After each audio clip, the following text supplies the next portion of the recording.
नमस्कार सगळ्यांना, मी डॉक्टर भक्ती. आपण वाचन करत असलेलं पुस्तक आहे न पाठवलेलं पत्र. हे अनुवादित पुस्तक आहे. महात्रेया राव यांनी अनपोस्टेड लेटर नावाचं एक पुस्तक लिहिलं, त्याचा मराठी अनुवाद. आपण जेव्हा हे पुस्तक वाचन करत आहोत तेव्हा पहिला धडा खूप इंटरेस्टिंग आहे. आपल्या सगळ्यांनाच माहिती आहे की उपहार आणि वस्तू याच्यातला फरक काय. तर उपहार कधी होतो, एखादं गिफ्ट कधी होतं, जेव्हा आपल्याला त्या मागची भावना समजून येते, मग ती साधी वस्तू राहत नाही. तसंच या धड्यात त्यांनी दिलेलं आहे की आज हा त्याचा तुम्हाला उपहार आहे. कोणत्याही गोष्टीमधून व्यक्त होणारं अंतःकरण जाणून घेतलं तरच ती गोष्ट उपहार बनते. वस्तूच्या किंवा पदार्थाच्या मागचं अंतःकरण दिसलंच नाही तर उपहार सुद्धा निव्वळ एक वस्तू बनतो. एखादं पेन उपहार केव्हा बनतं? ज्या अंतःकरणानं तुम्हाला ते पेन दिलंय ते तुम्ही ओळखता तेव्हा. तुमच्या जडणघडणीमध्ये तुमच्या पालकांनी ओतलेलं अंतःकरण तुम्हाला जाणवतं. तेव्हा तुम्ही म्हणता माझं बालपण एखाद्या उपहारासारखं होतं. शिक्षण उपहार बनतं जेव्हा तुम्हाला ज्ञान प्रदान करणाऱ्या गुरुजनांचं अंतःकरण तुम्ही जाणता. जीवनशैली उपहार बनते जेव्हा तुमच्या विकासामध्ये तुमच्या मालक वर्गानं जडवलेलं अंतःकरण तुम्ही जाणून घेता. संघटनात्मक विकास हाही उपहार बनतो जेव्हा तुमच्या कर्मचारी वर्गानं त्याच्या कामात ओतलेला जीव तुम्हाला जाणवतो.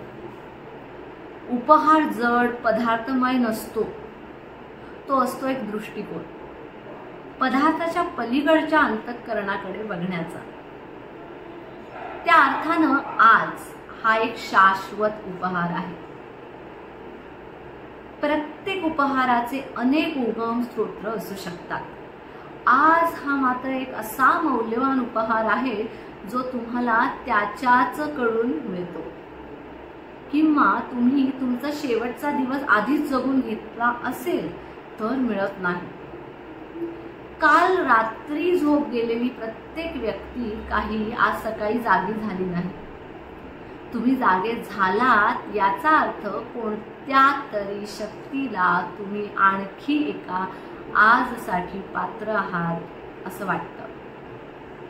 या 24 तासांच्या वस्तू मागचं दैवी अंतःकरण ओळखा. समजून घ्या की आज हा एक दैवी उपहार आहे. जाणून घ्या की या उपहाराचा दुरुपयोग हा ते देणाऱ्याचा अवमान आहे. तुमच्या आयुष्यातला एक दिवस वाया घालवणं म्हणजे हा उपहार देणाऱ्याची अवहेलना करणं. या उपहाराचं मूल्य तुम्ही जाणून घेतलं तरच तुम्ही त्याची कदर कराल. आजचं जे मोल जाणून घ्या आणि त्याला मौल्यवान बनवा. आज तुम्ही तुमच्या आयुष्यातला एक दिवस देऊ कराल आणि त्याच्या बदल्यात काहीतरी मिळवाल म्हणून तुमचा आज शक्य तितका उत्पादक बनवा. आज तुमच्या उर्वरित आयुष्यातला पहिला दिवस आहे, त्यामुळे तुमच्या भूतकाळावर काट मारा. काल संपला असं माना आणि तुमच्या भविष्यात काळाकडे भरारी घ्या. आज तुमच्या भूतकाळातल्या दोषांची पर्वा करत नाही आणि तो भविष्यातल्या अनिश्चिततेची देखील दखल घेत नाही. तो स्वतः एक दिवस आहे, एक स्वतंत्र संधी आहे आणि आयुष्याचा एक सार्वभौम अंश आहे.